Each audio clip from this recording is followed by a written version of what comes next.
Hello everyone, I'm Teacher Michelle and welcome to another episode of Unang Math. For this episode, we will be solving some problems as an applications of the topic sector of a circle. Without further ado, let's start with this first question. If the radius is r centimeter and the arc's length is 4 pi centimeters, what is the value of r or radius when the area of the sector is 12 pi square centimeters? Okay, it's given that the area of this sector is 12 pi square centimeters. It's also given that the length of the arc is 4 pi centimeters. We are looking for the radius of this sector. There are two ways or formulas on how to find the area of a sector. Okay, the first one is using the ratio of the central angle. So area is equal to 2 pi r, and we need to multiply the ratio of the central angle, which is represented by a over 360. Okay, or another formula is we will use the length of the arc. So area is equal to 1/2 times the radius times the length of the arc. Okay, since it's not given, since the central angle is not given and the length of the arc is given, then we will be using this second formula. Okay, let's substitute. Area is 12 pi square centimeters. Okay, this is equal to 1/2. Okay, times the radius. This is the number that we're looking for. And the length of the arc is 4 pi centimeters. So times 4 pi. Let's substitute. 2 and 4 simplify. So this becomes 1. This is 2. Okay, and then 2 pi and 12 pi can be simplified. So this is now 6 and this is 1. So we only have 6 on this side and r on this side. So that means radius is equal to 6 centimeters. Okay, moving on to our next question. In circle O, with a radius of 6 centimeters, if the arc lengths are in the ratio of AB is to BC is to APC is equal to 3 is to 1 is to 4, we will find the length of the arc of sector BOC. Okay, first we have to find where is sector BOC. So BOC, this sector. And we are looking for the length of the arc or this arc BC. It's given in the problem that the radius is 6 centimeters. So radius is 6 centimeters. It's also given that the length of the arc are in the ratio of, okay, arc AB is 3. BC is 1 and APC is 4. So 3 is to 1 is to 4. Okay, to find the length of this arc, okay, length of this arc is equal to 2 pi r, okay, times, okay, the ratio of the central angle, which is a over 360. But in the given, or in this problem, they didn't give the central angle. So we cannot use the ratio of the central angle. Instead, they use the ratio of the length of the arc. Okay, take note, central angle and the length of the arc are directly proportional. So this angle is not just referring to the ratio of the central angle. This can also be the ratio of the length of the arc. So that means, okay, this arc BC is 1 out of 8. So 1 over 8. Okay, let's substitute the value of radius, which is 6 centimeters. So this is, okay, 2 pi 6. Okay, simplify. This is 12 pi, okay, times 1 over 8. Okay, 12 and 8 can be simplified. So this is 2. This is now 3. So the length of this arc is 3 over 2 pi. Okay, 3 over 2 pi centimeter. Okay, now let's answer this third question. We will find the area of the shaded part. Okay, let's take a look at this first figure. Shaded part is this part. So we are going to find the area of this shaded part. Okay, to find the area of the shaded part, this is a sector. And if I'm going to draw a straight line from this point up to this point, this is a circular segment. And by observing this line or diagonal line that I draw, okay, I cut this part or this figure into two equal parts. Okay, also, when I draw this diagonal line, okay, I created this triangle. Okay, to find the area of this circular figure, okay, first we have to get the area of this sector. So area of this sector, and we need to subtract the area of this triangle. Okay, to find the area of this circular segment.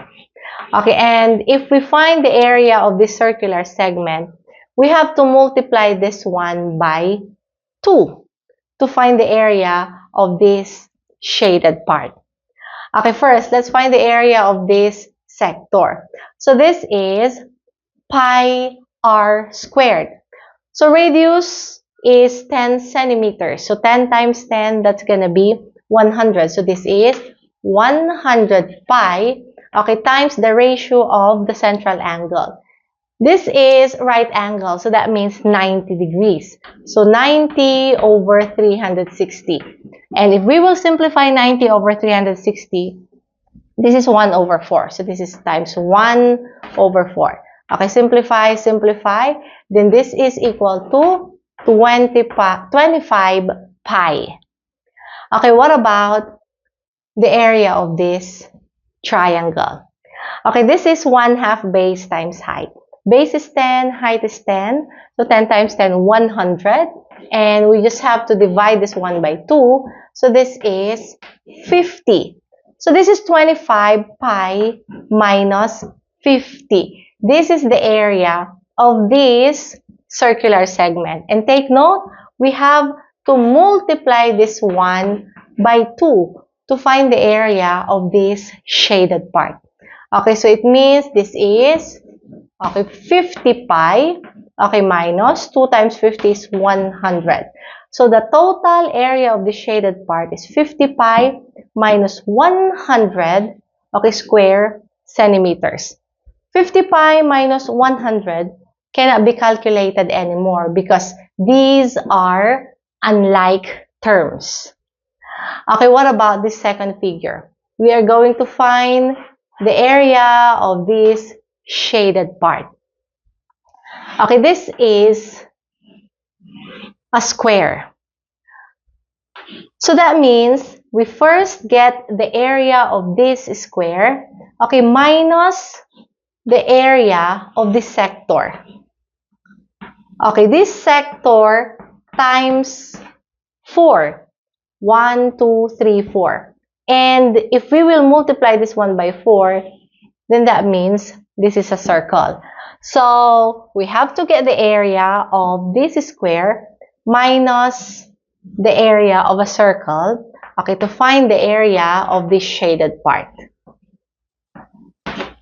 Okay, now let's find the area of this square. So 6 times 6, that's going to be 36. What about the area of a circle? So that is pi r squared. Okay, radius is 3, so 3 squared, that's 9. So this is 9 pi. So 36 minus 9 pi. So this is now the area of this shaded part. 36 minus 9 pi square centimeters. Okay, again, we can no longer calculate this one because these are not like terms. So this is now the final area of this shaded part. Okay, and now for the last question. In circle O, as shown in the diagram, line segment AB is the diameter of circle O, and arc AB is 3 times arc BC. What is the measure of angle X? Okay, according to this problem, line segment AB, this line is the diameter of this circle O. Arc AB, or this arc, is 3 times arc BC. So this is arc BC. So this is 3 times arc BC. Okay, we will find the measure of angle X, or this angle. Okay, to find the measure of angle X, we will be using all the given in this problem. Okay, according to this problem, this is the diameter of this circle. Okay, and then we will find the central angle for arc BC. Okay, we will draw a line from point C to point O. So the central angle for arc BC is angle COB. So angle COB, okay, this is the central angle for arc, okay, for arc BC. Central angle is directly proportional to the length of the arc.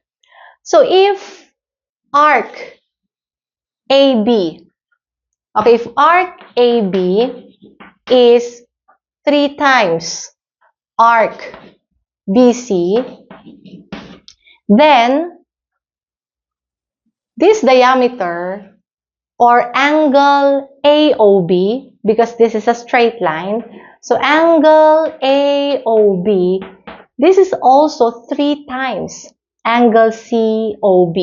So 3 times angle COB. Diameter or straight angle is 180 degrees. So 180 divided by 3, then this angle COB is 60 degrees. Okay, when we draw this line from point C to point O, we created here another triangle. Okay, from point A to point O, this is radius. Point O to point C, this is also radius. So that means these two sides are equal.